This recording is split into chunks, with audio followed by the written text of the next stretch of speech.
Hey, what's up? It's Todd Smith. Welcome back. I am back with another video. In this video, I'm going to share what is hopefully going to be the final piece of the year for me in terms of gear.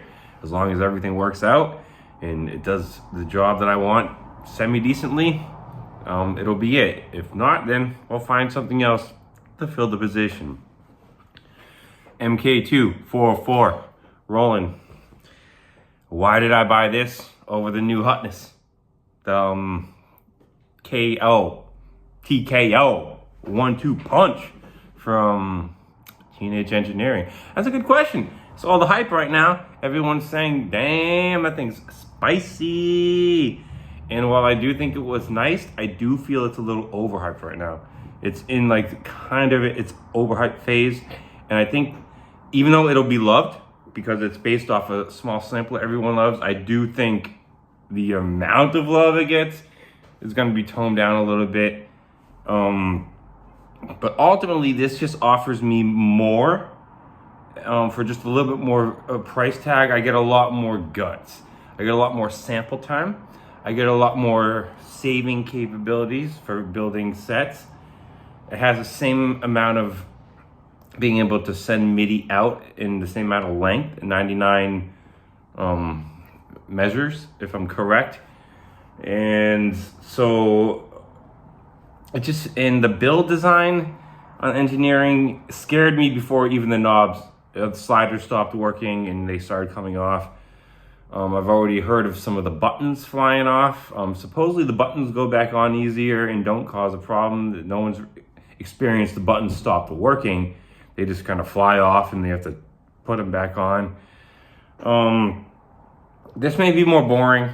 I mean, the Teenage Engineering one looks flashy. When it comes to looks, just looking at it, I mean, that's it's a banger in that opinion. It's the best looking sampler in years. They nailed the look. I mean, you might not like it, but I think most people would disagree. They nail the look. This might not be as flashy. It might not be. But it's sturdy as hell. Nothing in this machine is ever gonna break. This thing is as it is forever. You know, unless I really drop this thing and mess it off, there's nothing that's ever gonna go wrong with this unit. It's sturdy. Again, the sample time is longer, the save time longer. So everything about it just felt more like something I should be pairing with the 707 rather than the new Teenage Engineering. I don't know if this one has, I imagine it's gonna probably have more effects. I know Teenage Engineering is gonna have some effects, but Roland's known with its master effects section to have just a boatload of really awesome effects. So I bet there's so much more under the hood here that I felt it was worth the price difference, spending a couple hundred more just to get the bigger specs. Hopefully, the biggest question to me is how good it's going to pair up in terms of MIDI with the 707. I just needed to MIDI out to my analog synths, and there is a TR recording mode in this, and I've seen videos of people doing it with Core Gadget, like recording a few videos. Very few videos actually have people, you know, using this as a MIDI controller with their external gear that I can find. So that's the part that I almost went with the second 707 used. And honestly, if this doesn't work out, doesn't feel right, I could end up doing that. Because the second 707 used would be fine for me. Then I'd be able to fill one part of one 707 with a bunch of samples.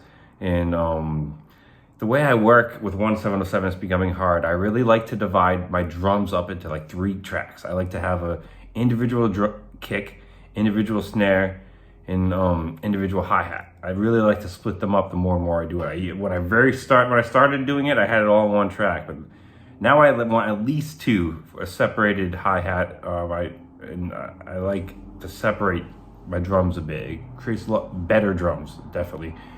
And then I like to sample on top of it with kind of like the movie sample, like industrial style, bringing in some movie clips and stuff like that.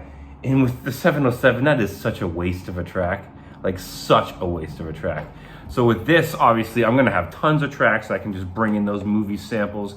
I'll be able to do a lot more sampling with this Because with the 707, I felt bad even wasting one track on that type of sampling. I really hope this works out, because this would give me a lot of sampling capability, the sequencing to my analog that I need so I can save those tracks to the 707, and it could really open up a lot.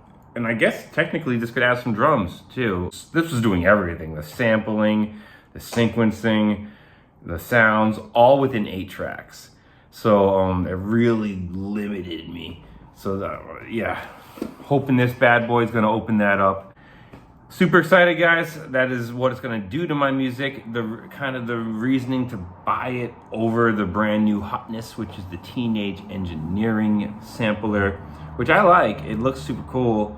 Even it looks like to me it has less guts in terms of specs, but it's a little bit more live performance based. You have that slider, which is when it works, and then you have the kind of like Teenage Engineering punch effects, which are awesome. I think those are great. In the pocket, you had them in the pocket operator. You had them, I think, in the OPZ. Like they did a great job at those punch-in effects that you can just duck in at any time, and they just add these cool little freaking flow to your music. Really cool effects, just in and out, and you can just throw them everywhere. All these different types, and they seem like those things are really up front with the machine, so it has more of a live performance feel. I have a feeling compared to this, but this in terms of probably just pure guts and what's in there, like numbers wise, and probably even a lot bigger. So we'll see you next time. Stay positive, stay creative, support each other, and peace.